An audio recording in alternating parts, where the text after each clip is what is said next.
Good evening, Sinausing. My take some movement, Tabirukunamukuam, Tekon Kurumzari. Senin is put on the Sinausing, Amatic and Lejas, Yobiragati, subscribe to Sambiro, like to Sambiro, comment, among the Biro, Abiro, Adunga City, Mausagum, Yamna, interesting wherever, Matelamaka, Buduna Laxare, I remember Matela today, Hogi Pokimana, and you see Hogi Restauranda, Honava, the minor gravy recipe, Makak, I Samzarake, Mayamgi, Mapamda. Mataukaramna restaurant tawbadu yumda koina isana tawjaraga sagani haibagi koi cook style thongbagi style ado ai ngasi myam mang da usarake do meng taminasi ado ai ngasi thongjagadoriba ok mana asi myam da haipetang usarake aina tawjagadoriba ok mana ado sida leijare ok mana asi am sawe ok asobagi nebuko mana ani sida pula punjalaga kg ama makhai kitangdi help laini kg ani di phadi buko li banina ko li ba haibadi kara kan mana maram orga isi je piece ta thoksara kanda hana phutok sage puren no bo ko pada mun da khara thuna boko adu orga di sinau sing sem sabrum da mu meng tamina rasi ai sem saba hojara age sinau sing adu di aina ngasai lejaba haije ki mana adu ai piece ta thoksara age ko na piece ta thoksara age maram di ke na da saje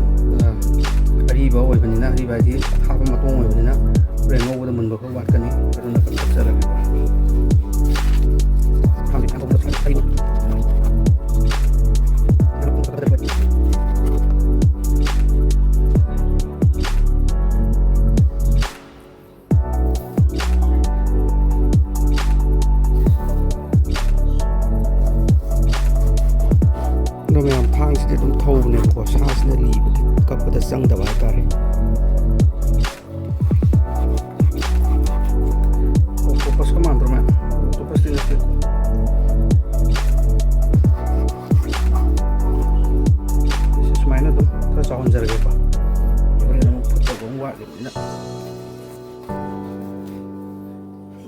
Sumainya dum sang na hapsarage sigi magi matong singse toktoga ko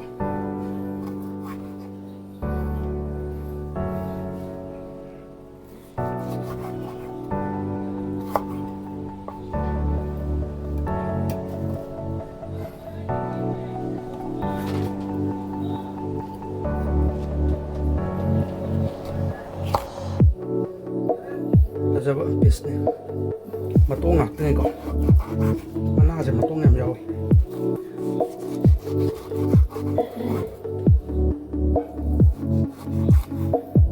yose pasna putraga di edi mun bada khara wa bana maram muraga toksa ge tobuni ko yose phuna ai ato to pa machan dum semjarake na mayam gi yengban waina ba mong da su video se sum semjarake mayam support to bido yose ne sun na yung bi ko ga di subscribe among tangga like among tangga comment among tangga pilih ramu sinau sih makan gajari yang se saja lire ini dia nak hawa betul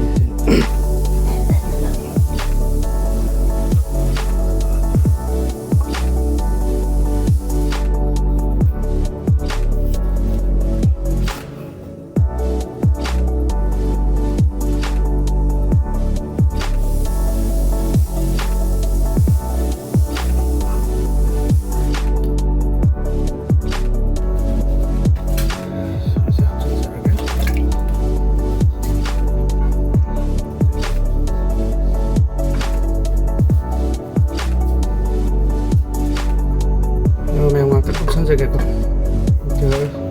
20 minute kumba putraga di aroi tuna 20 minute 15 minute 20 minute kumba pucharage ko ma'am do ma'am tilo mu shamjarage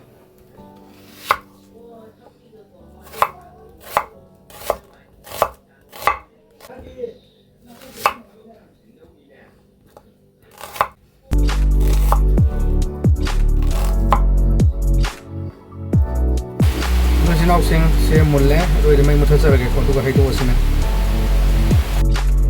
noi sinau mayam football ware fasana ai haido ba matungda machum khagal kanda main thamjare mayam ngau bo hokjarage yeng tamina sing ngau rom da muko vegetable oil kar janjarage thau yam hapya de ko mayam poten de yam hapo ju ꯌꯨꯝꯒꯤ ꯆꯥꯅꯕꯗꯗꯤ ꯌꯥꯝꯅ ꯍꯥꯞꯄ ꯌꯥꯗꯦ ꯑꯗꯨꯕꯨ ꯊꯥꯎ ꯌꯥꯝꯃꯤꯈꯩꯗꯤ ꯍꯥꯎꯏ ꯃꯔꯦꯛ ꯊꯣꯛꯑꯒ ꯑꯗꯨꯕꯨ ꯑꯩꯈꯣꯏꯒꯤꯁꯤꯗꯤ ꯌꯨꯝꯗ ꯇꯧꯖꯕꯅꯤꯅ ꯊꯥꯎ ꯌꯥꯝꯍꯟꯕ ꯌꯥꯗ꯭ꯔꯦꯀꯣ ꯑꯗꯨ ꯃꯌꯥꯝ ꯇꯤꯜꯍꯧ ꯊꯥꯗꯖꯔꯛꯑꯒꯦꯀꯣ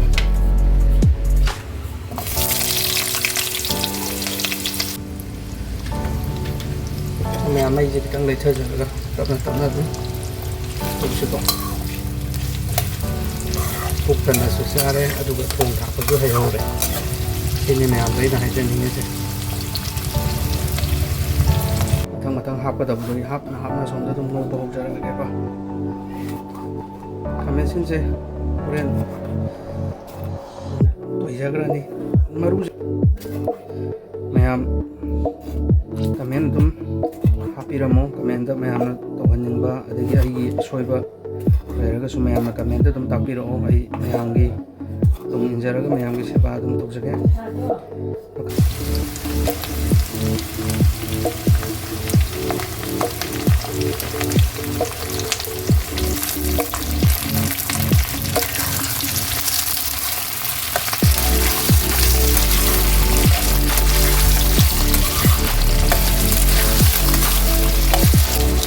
ꯑꯗꯨꯒ ꯃꯊꯪ ꯃꯊꯪ ꯍꯥꯞꯀꯗꯕ ꯃꯆꯜꯁꯦ ꯁꯤꯒꯤ ꯏꯁꯤꯡ ꯇꯤꯜꯍꯧꯁꯦ ꯑꯃꯨꯛ ꯀꯛꯆꯔꯛꯑꯒꯦ ꯃꯊꯪ ꯃꯊꯪ ꯁꯨꯃꯥꯏꯅ ꯑꯗꯨꯝ ꯍꯥꯞꯆꯔꯒꯦ ꯃꯊꯪ ꯃꯊꯪ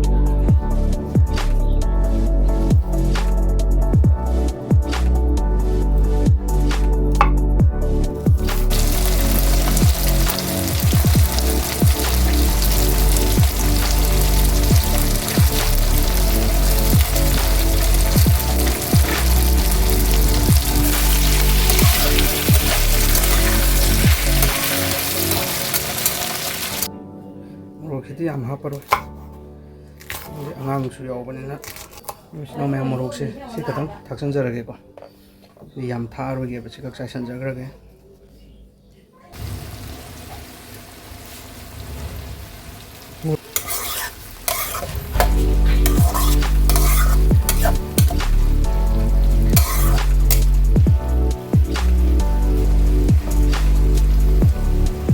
ꯚꯦꯅꯦꯒꯔꯁꯤ ꯆꯥꯃꯁ 3ꯒꯨꯝꯕ ꯍꯥꯞꯄꯤꯔꯣ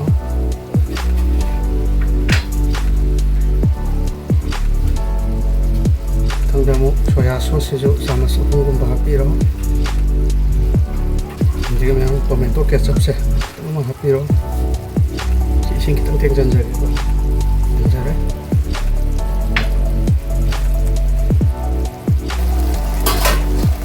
ꯑꯗꯨꯝ ꯑꯣꯠꯈꯥꯏꯖꯒꯦꯀꯣ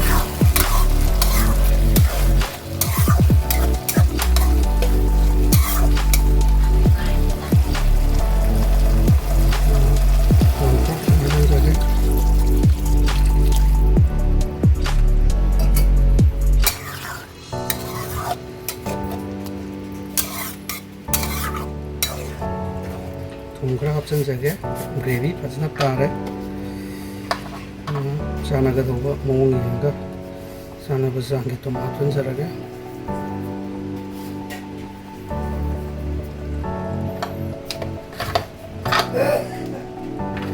ꯉꯝꯗ꯭ꯔꯒꯁꯨ ꯍꯥꯞꯄ ꯌꯥꯏ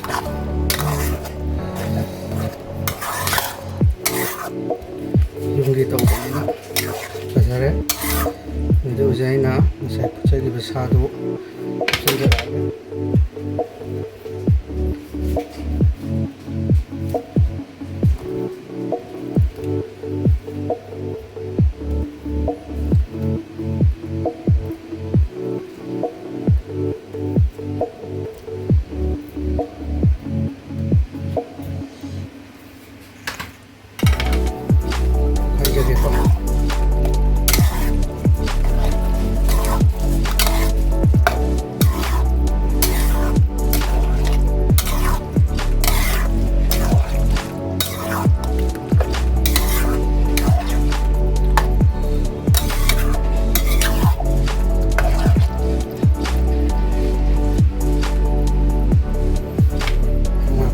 합쳐져야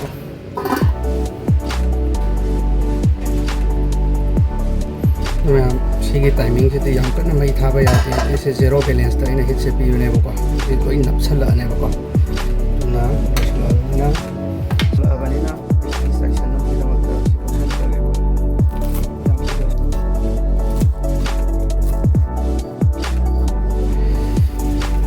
साइड करेबो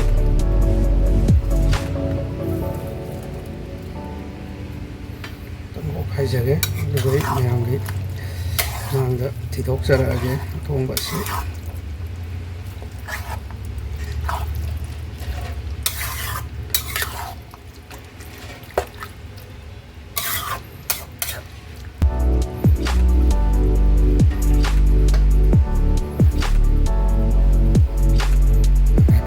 पिदिक सौहनजरगे को दुगा मयामगी ay puthokjarage mayam mau yengminarasi ko mayam loisanjarage loisinausing masigi damaktadi masigi mathel asi sida leijare mayam na hauni hauroi habado comment tam pibiramo dugai video asibu loiwok yengbibagi ege subscriber amadi video asibu yengbiriba mipum khudingmakpu Mete Kitchengi Mankei Hana Tagat Punktoksari, Kaikum Usari, Atanga Nuan Wire video Puna Laksage, support to Bio, and Novo Yango Viragati, subscribe to Sambiramo. Thank you. Tagatsari Panopo.